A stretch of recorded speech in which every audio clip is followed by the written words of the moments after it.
March 8th is coming up. It's what, a week and a few days away. So I would recommend going, if you just Google fpea.com and go there, you can become a member. I'm pretty certain that the price of being a member and going to the conference is the same price as a non-member going to the conference. You might as well become a member. I think they do that on purpose to try and encourage people to become members.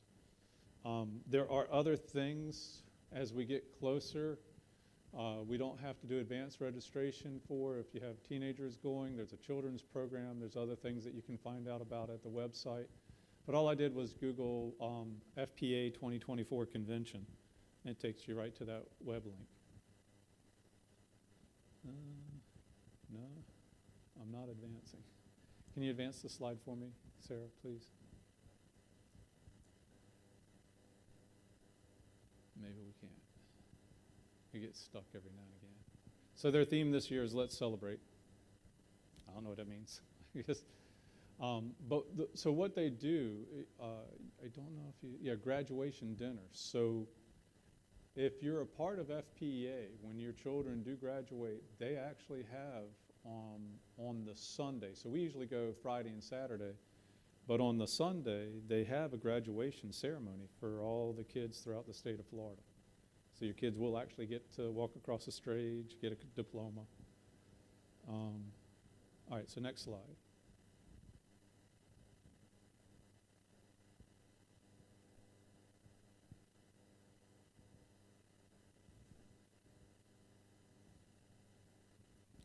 While we're waiting, homeschooling is not for everyone. I went through some of Tracy's files, and she had found this years ago, 6 things you need to know before you homeschool. And anybody's welcome to get a copy. You can teach your children. I mean, come on. You teach everybody else's kids, you can teach your own. Homeschooling is not for everyone. Some benefits of home education. You get to be the central influence in your child's life. You get to tailor their education to their specific gifts and needs and learning styles. You get to build intimate and meaningful relationships with your children. You decide what your children learn and when they learn it. You get to share your values and beliefs. You save a lot of money compared to private school. You protect your children from certain negative influences. And there's a lifestyle of freedom that I think is probably the biggest thing. Some potential disadvantages of home education. You might have to justify why you're doing it to your friends and your family. You might have to spend more time with your children than you're used to. You may have to readjust your lifestyle and attitude as you live on a single income and go against the flow of modern culture. You'll spend money to buy a quality curricula that is still cheaper than a private school. You'll encourage your children even when you don't feel like it. And you'll deal with the frustrations of sometimes feeling behind. A lot of good stuff in here. I'm not going to read it all. Will your children follow Jesus when they graduate from high school? This is kind of scary. If they're homeschooled, you got a 94% chance that your kids will follow Jesus. Next, if you'll hit the key for me, I'm not able to control it for some reason. Might be a dead battery, no? Can you make it go down, Sarah? Or did it lock up again? It's locked up? All right, can you get out and get back in? But it's something like 15%. If you send your kids to the public school, 15% will still follow Jesus when they graduate from high school. It's staggering, the difference. And what I find about that is homeschool versus public school.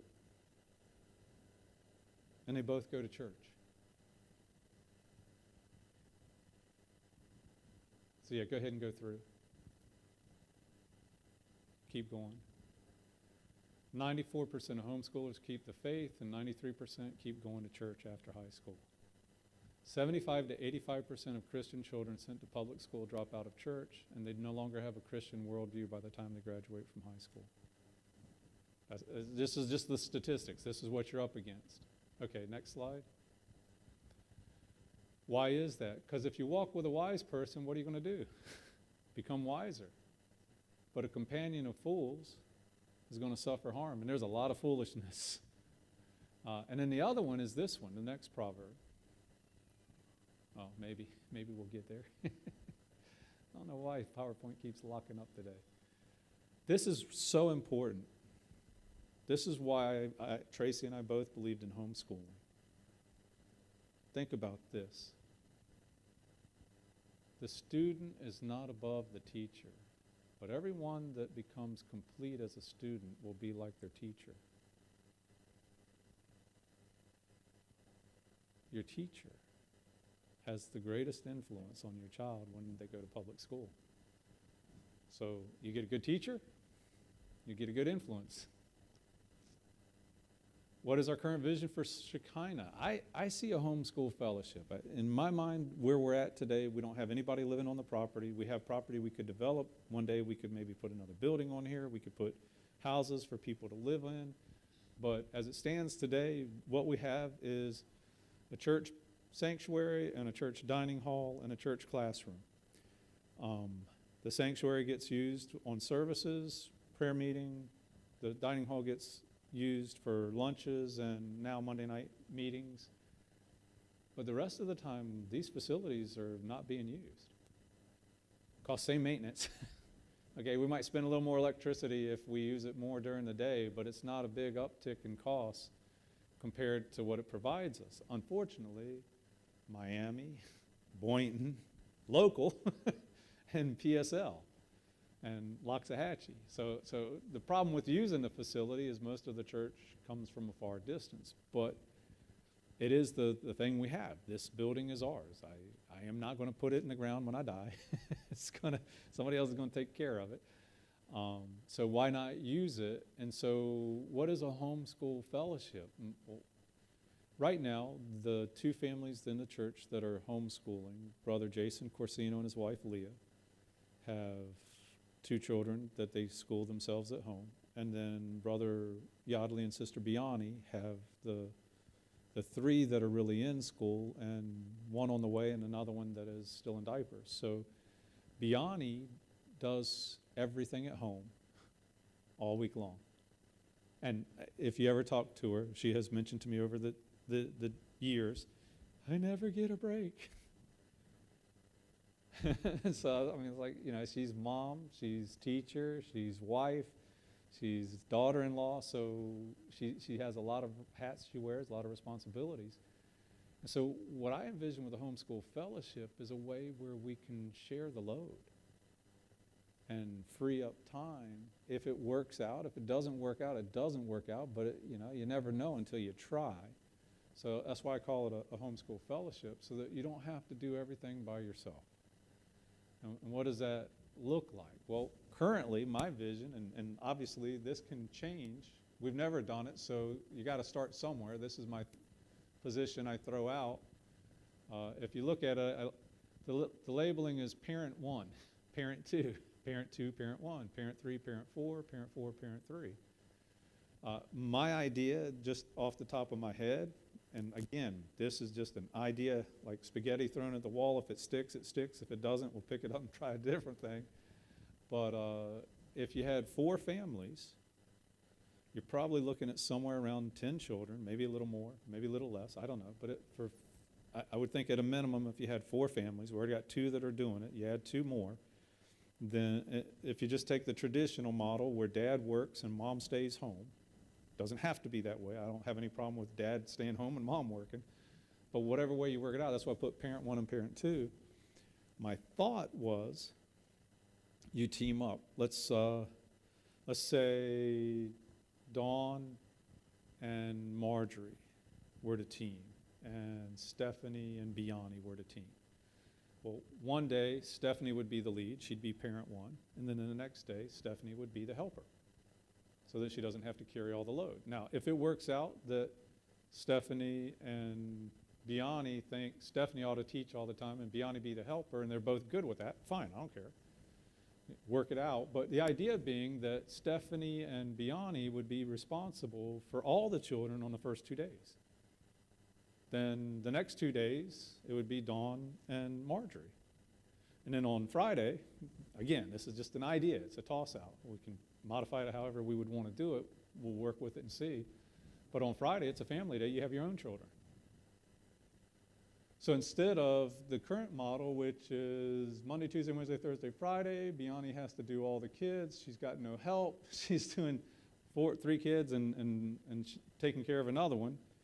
Now she's got 2 days where, and again, I think somewhere between 3 and 4 hours a day when they're younger. As they progress, they probably would do more time.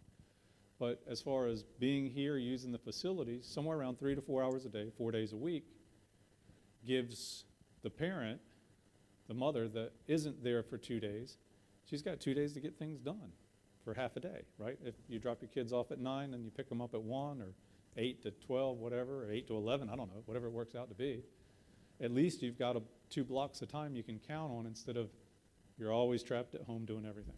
So that was the concept of what I had in mind. Any questions, any thoughts? Or you can just do it by yourself like Biani does now, right? You can just homeschool at home, which is what most people do. But the idea was, if we could, let's try to use the facilities and make it easier on everybody else. So what do I want today? A commitment. Not to homeschool, but to go to the convention. Come and see what other people are doing. We'll pay for the motel. I just, you know, you don't have to make the commitment today, but by March 8th is the deadline for the early bird fee, so you might as well save $10. I mean, it's not a big difference if you don't do it by March 8th. By May 1st, it goes up $10. If you do it at the conference, it goes up another $20. But I'd like for you to get the exposure and just see there's a whole bunch of families doing this. There's probably going to be 2,000 or more people at the convention. And I just think it's good to go and get a flavor, use it as a time away with the family, look at all the resources that are out there. Even if you don't decide to school them at home, look for Christian resources, because you got to do that anyway. They're not going to learn about the Lord at school if they go to a public school. Sometimes people put them in a private school. I've heard a few people lately talking about how the most affordable thing is a Catholic school. Okay, yikes. I'm not sure which is worse, no religion or bad religion. But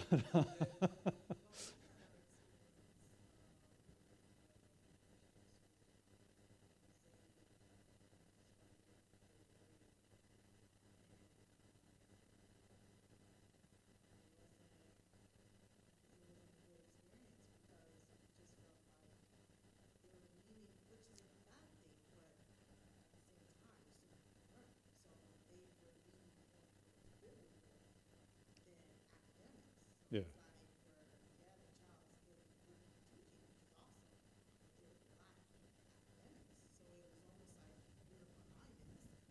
Yeah. And the thing of it is, we only know what we know, right? Whatever we experience is what we experienced. There are things out there that are holistic, that they do all of the subjects, English and science and history and mathematics, and it's integrated. And so, you know, if you have a child that learns that way, it's awesome. So one way of teaching mathematics, they call it a spiral method. And they're just constantly, they never master the subject, they just constantly keep coming back to it over time. And then there's another called mastery, where you just keep doing addition, subtraction, multiplication, division until you got it down pat, and then you go on to the next subject. Well, if you're in a school system, you're going to get one or the other. You're not going to get both. But if you have one child that learns on the spiral method better, and you have another child that learns better on the mastery method, well, as a homeschooling parent, you can tailor it to your child's needs. So that is, to me, the two biggest benefits are, one, you can really see, where's my child struggling? What are they having difficulty with? You know, we have the Lord to lead us. He doesn't always say, this is what you're going to do, but over time he leads you, and you discover that he's helping you do the things that you need to do with your children. So that was it. That was all I had to present, to share. Any questions?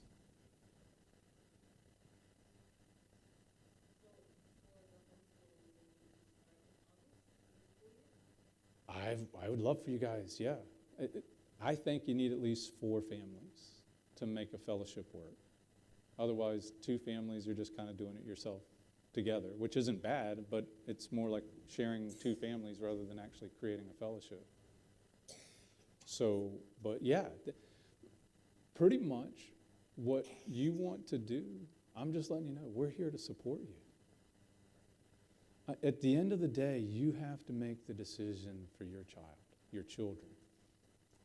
If I make it for you and things don't turn out the way you want, you're going to be mad at me. But if you make it for you and things don't turn out the way you want, you're still going to be mad at me.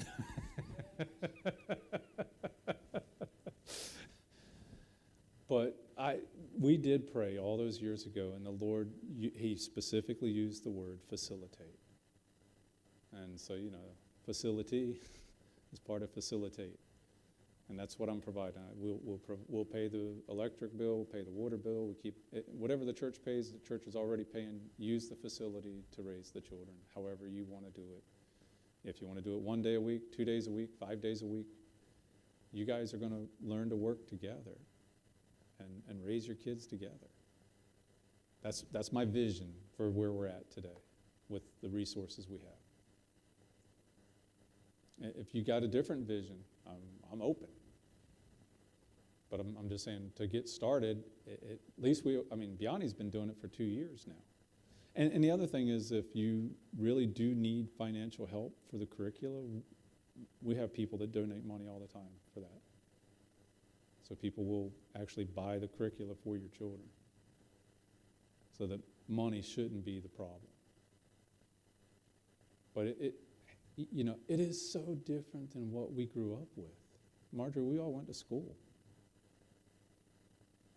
It was free education provided by the state, paid for by housing taxes, land taxes on homes and properties. And it's still been that way now, to this day. Everybody that owns a home is paying taxes to support the schools. It shows up every year on the itemized for the non-ad valorem or the ad valorem, I think it is, taxes. So it's not free, it's being paid for through taxes. There are benefits out there to help with homeschooling, especially for the curricula. I'm not all that versed in the things out there. There's stuff that I do know about. Step Up, that's the program. So that will help you if you decide to put them in a private school.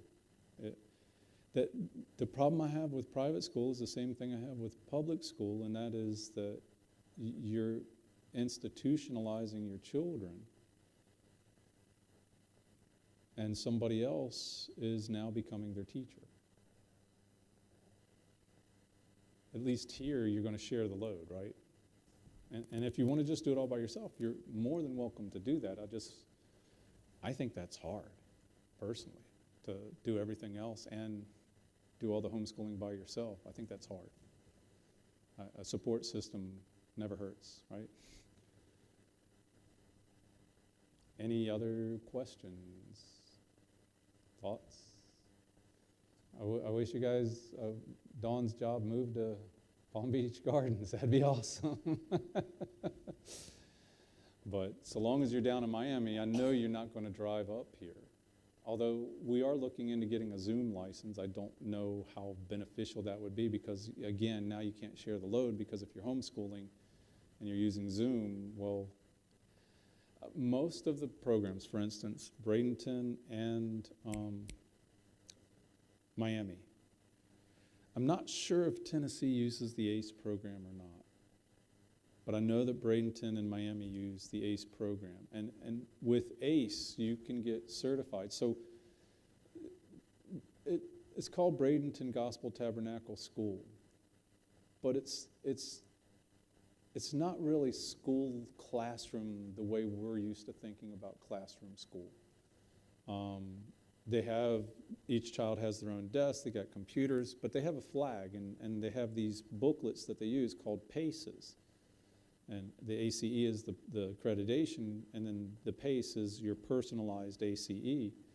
And so you're free. To me, this is the most wonderful thing. If you have gifted children, they can go as fast as they want. If you have a child that has more need, they can go as slow as they need to. In school, the ones that are not on the bell curve, the ones on either end of the spectrum, they're the ones that suffer. The gifted ones suffer, and the ones that have difficulties suffer in the public school system, because the school system is geared for the masses, right down the middle of the bell curve. And so the gifted ones, they can progress a lot faster, but they can't. They're held back because they're going to go at the pace of the majority. And the ones that struggle, they're held back because they can't keep up with the pace of the majority. So to me, that is one of the primary benefits. So in the early years, there's a lot more hands-on as a parent. You know that. Your children come out of the womb. They don't know orange, yellow, green, blue, red. They don't know 1, 2, 3. They don't know how to add, subtract, multiply. But as parents, you're teaching them shapes, and you're teaching them colors, and you're teaching them numbers, and you're teaching them letters. You've been teaching your children since the day they came out of the womb. Don't tell me you can't teach your kids. Okay, maybe you can't teach physics, but by the time they get to needing a teacher for physics, they're out there. and they've gotten all the foundational material, and so they can teach themselves. My senior year of high school, I did an independent study class in chemistry. I taught myself. And then I took a test, and I placed out of chemistry for the whole freshman year in college. Thank God, it probably would have flunked me out of college otherwise. But I'm just saying, I schooled myself my senior year in the public school.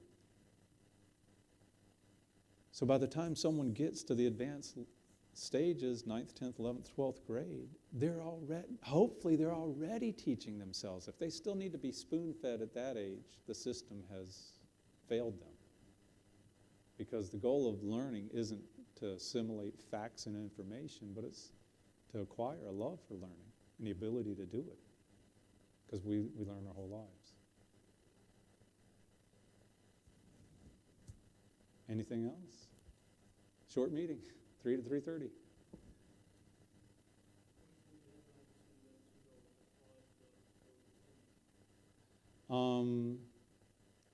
I don't think I have to make motel reservations until May.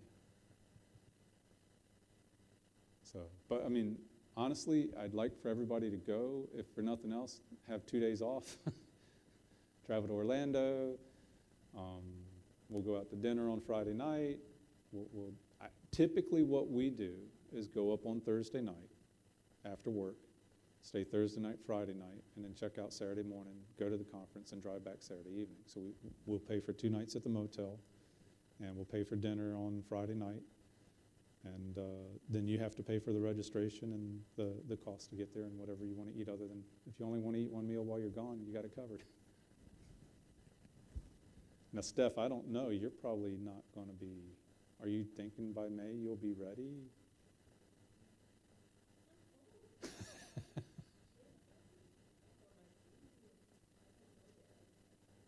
Yeah. Yeah, so I mean, if you don't want them registered by March 8th and you wait till May 1st, it's $10.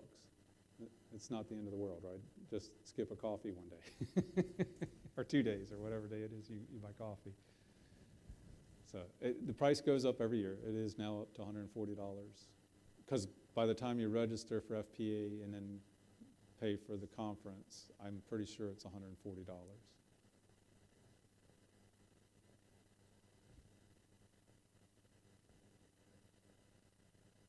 So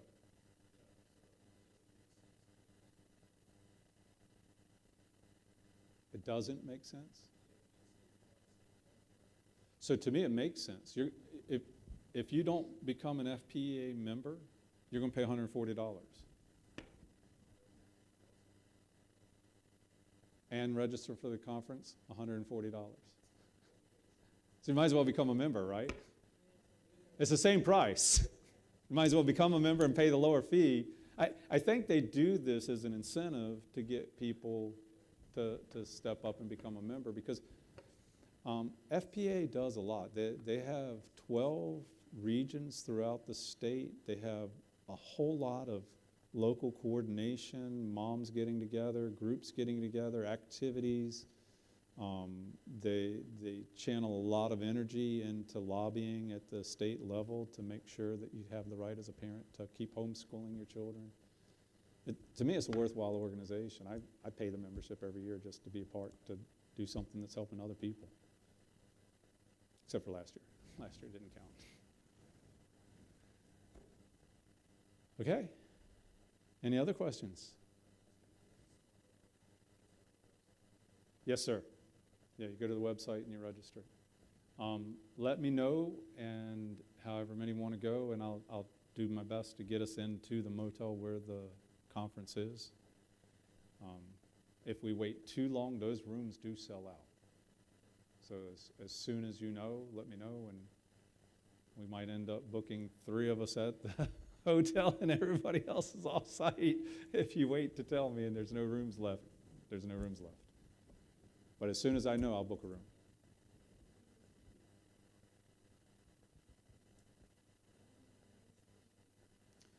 I don't know. That's a great question. The question was, are we going to do Vacation Bible School this year? And the answer is, I don't know. The persons who have led it in the past aren't currently here. So we don't have anybody that's got the experience of leading VBS. Again, we put money aside on a monthly basis for children's ministry, families ministry. So there's money there to do Vacation Bible School. I don't know that we have anybody to lead it. But yeah. I think VBS is a wonderful time. In 2022, we basically skipped VBS and we did the Parenting is Heart Work series. And there was basically 8 mini VBSs for the kids. It was a pretty incredible amount of effort and work that went into it. So while I say there's anybody that has leadership experience, there's a lot of people that have experience being a part of it. Andrew and Chelsea were very active in the Parenting is Heart Work series, which was essentially VBS for the kids. They had all the stations. They had the food station. They had the craft station. They had the story time. So they're pretty knowledgeable about at least the mechanics of it and the work that goes behind the scenes to getting ready for it.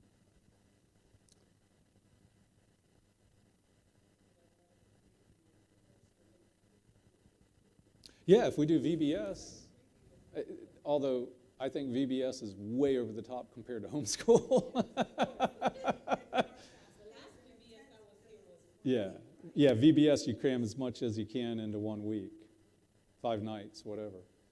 But no, the amount of work that goes into VBS is probably the amount of work that goes into a year of homeschooling. Because if we are going to do VBS, you pretty much got to start now.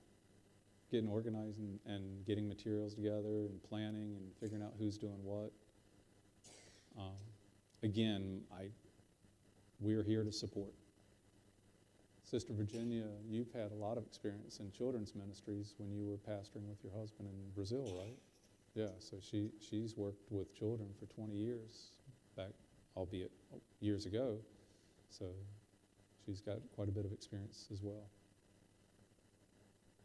And we can't use the excuse we just got married anymore.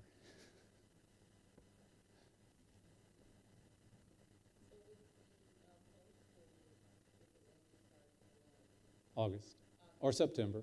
I don't mind starting Labor Day. That's when we used to do it in Virginia. Yeah. Yeah.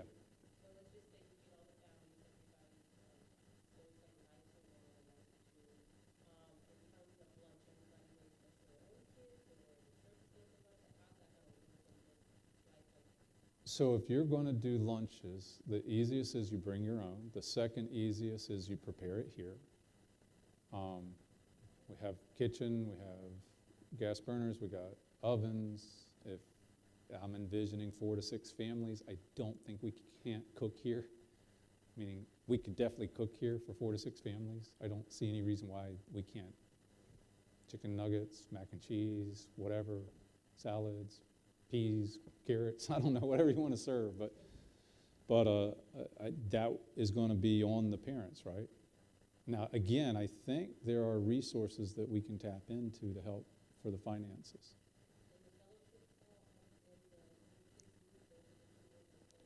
Correct.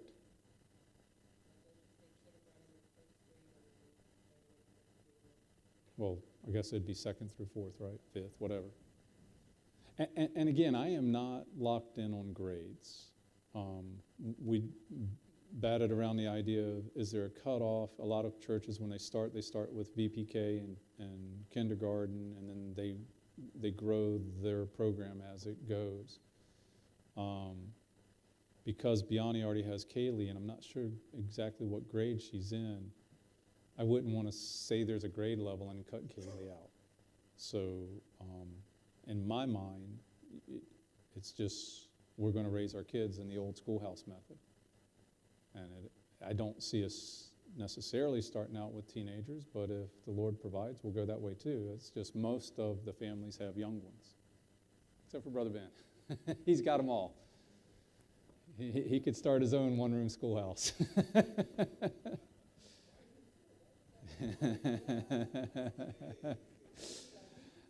Yeah, but she's only got 5. That's nothing compared to Ben. I'm sorry. Yeah. So, yeah, I mean, and here's the thing. If it, you know, if you start it and you don't like it, well, the default is you put them back in public school, which is where they're at now, or private school, which is where they're at now. So there's no loss, I don't think, if we try it for the first quarter, semester, start in September, and if by December we decided that it's just not working out, then we stop. But we give it a good, give it a good chance to see if we can, because I don't know about y'all, maybe it didn't happen to you, but my ties to my mother were broken by the school system. It wasn't insidious, it wasn't intentional, but it happened nonetheless. I began to form relationships with my teachers that I held in more regard, had more value for what the teacher thought than what my mother thought. I don't say that proudly, I'm ashamed of it, but that is one of the side effects. You take them out of the home, and now the student becomes like the teacher. And my mom was a single mom. She had to work at 11 to 7 after Dad passed when I was 13. So, you know, I don't fault my mother at all for keeping me in a public school. There was no money for private school. But public school isn't all bad, but you're going to have to work extra hard to counter the effects. The biggest thing is the void of God. It isn't so much that they all teach against God. They just don't teach about God. So God is absent. God is unimportant because he's not part of the curriculum. He's not part of the discussion.